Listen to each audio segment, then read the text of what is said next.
Welcome to the Better Buy, where I give you the information you need on the stuff you want so you can make the better buy.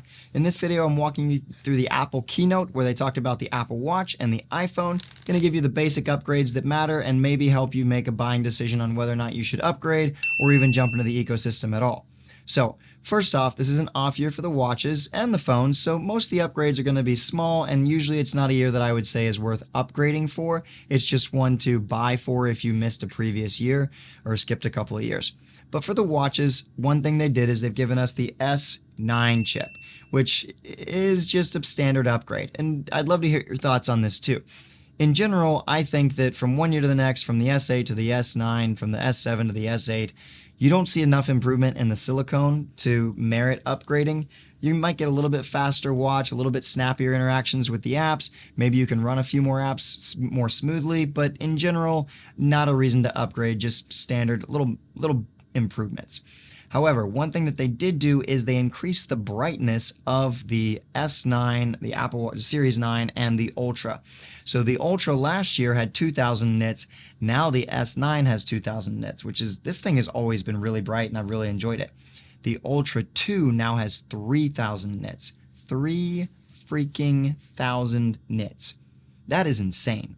All right. Now, the reason I say that is because this watch has already been really bright for me. Like if I turn the light on right now, watch this. It's like the color of my shirt.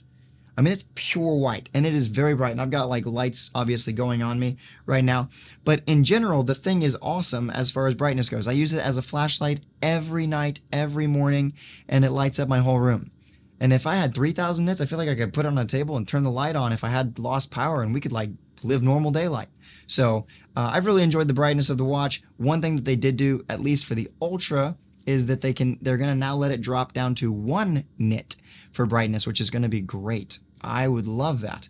Not a reason to upgrade, and I would love if they could actually do that through software, if they could just let the watch dim to 1 nit.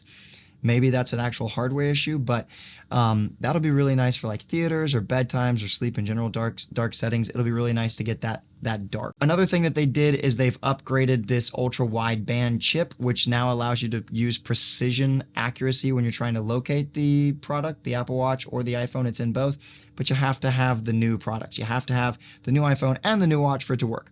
If you have an old watch and a new phone, it won't work. If you have a new phone or a new watch and an old phone, it won't work. So personally, the normal ping, like if I do this right now, watch this, I'll ping my thing, boom. That's always worked for me. If the phone is somewhere in the house and I can't find it really quick, I just ping it and it's good. I will say though, if I'm in like a separate room and I hear that go off, it's like by the time I get to the room, it's already stopped.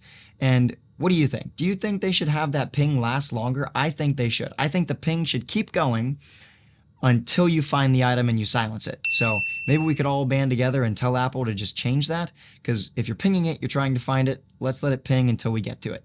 All right. That's just what I would say. But again, the ultra wide thing, I don't know how much I'd need that. And you have to have both the new products. So not a reason to upgrade, but a nice new feature. And obviously as it takes over the whole ecosystem, it'll be nice. The other main thing that they did, which is important for triathletes, is for the Ultra 2, they've now included the ability to connect Bluetooth accessories. So I know a lot of people that said they wouldn't get the Apple Watch because as cyclists, they couldn't connect all of their devices to get the readings and the data that they wanted. And according to what Apple is saying, you now can. Now that's going to have to be fleshed out as you try and figure out, well, I can't connect this one, but I can connect that one. I don't know what all they're going to let you connect to. But hopefully a lot of third-party people will let you use the Apple Watch and connect it to their devices for triathletes. And that actually might be a reason for someone to jump in. If you're an Ironman, if you're a triathlete, and you've been waiting on the Apple Watch, that feature alone might be the one that you're like, all right, now I can jump into this whole ecosystem. So that would be cool. As far as anything else regarding the watch, the battery life is the same. All the other features are the same. They are giving us a new modular watch face, which I'm super excited about. That should come to the Ultra anyway, but I really have loved the modular watch face that they've had, and so I'm excited to get the new one because the design looked perfect for me and the information that I like to have access to. So just something to consider, but again, not a reason to upgrade to the new one.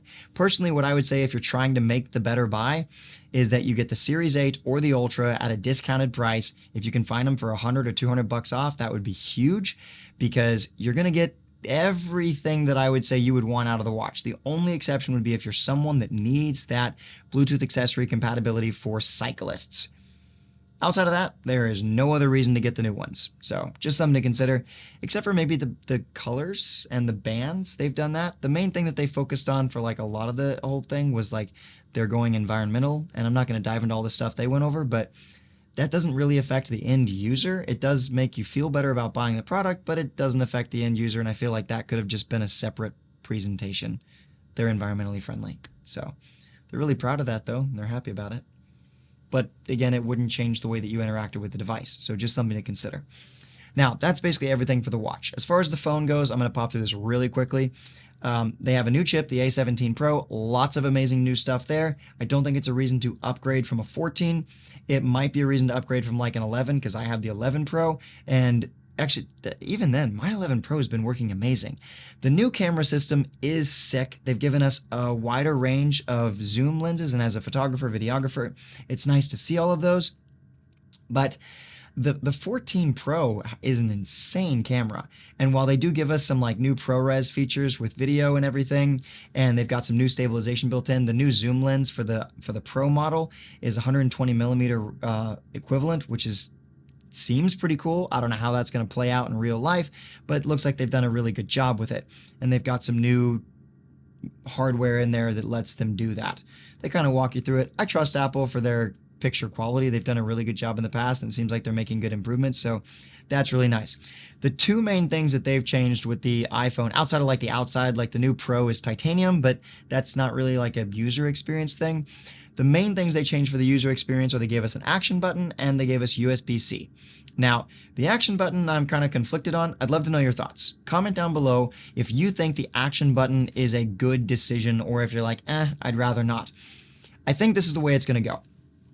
I really like the mute switch, and I liked how simple it was, but my phone's basically always on silent, and I could set that in a setting and just leave it that way, or you could set the action button to do that. The nice thing about the action button is it gives us a diversity of interaction. The mute switch had one function. The action button you can set to a bunch of different things, turn the light on, do other stuff, and that I think will actually be really nice. However, my concern is how easy it's going to be to bump that button, to accidentally click it and turn stuff on and make your phone do things you didn't mean to do. It does say that they say it's going to vibrate when you do it, you know, a little zzz thing, but I don't know. I'm a little conflicted on that. I think at the end we're going to all embrace it and enjoy the experience, but some people are going to have a hard time letting go of just a little mute switch. I don't know who, but comment down below what you think. You think the action button was a good move or maybe something they should have left out? That's not something that's in the normal phone. The 15 is still just the mute switch. So yeah, those little sneakers, man. The other thing is obviously the USB-C. The file transfers with that are going to be insane. The ability to plug in accessories, and now you can backwards charge stuff. Like you could plug in your AirPods into the iPhone. It'll charge the AirPods. That's really nice. A lot of benefits from the USB-C are going to play out for those high-end professional users. It's not going to affect the normal person's experience, except for now all of your Lightning accessories are dead and all your Lightning cords are useless. Thank you, Apple. But I think the USB-C is a good move. They talked about how they've decided to finally, add all these new features, but one thing they didn't mention is that the European standards now require them to have a USB-C, or they were going to ban the phone from sales, and Apple probably didn't want to let go of the whole European market, so it was time to maybe make those changes. All right. Overall, that covers pretty much everything that's new about the Apple Watch and the iPhone in under 10 minutes. So I hope that you enjoyed this little conversation. The cameras are better and all that stuff is pretty much the same, but I would say that this is kind of an off year for Apple. So I'd love to hear your comments down below. I'd love it if you like this video and enjoyed my content, that you subscribed. If you just enjoyed listening to me talk. Some people say I have a really nice conversational voice. Maybe that's true for you. If it is, thanks for stopping by. I hope you have a great day, and I'll see you in the next one.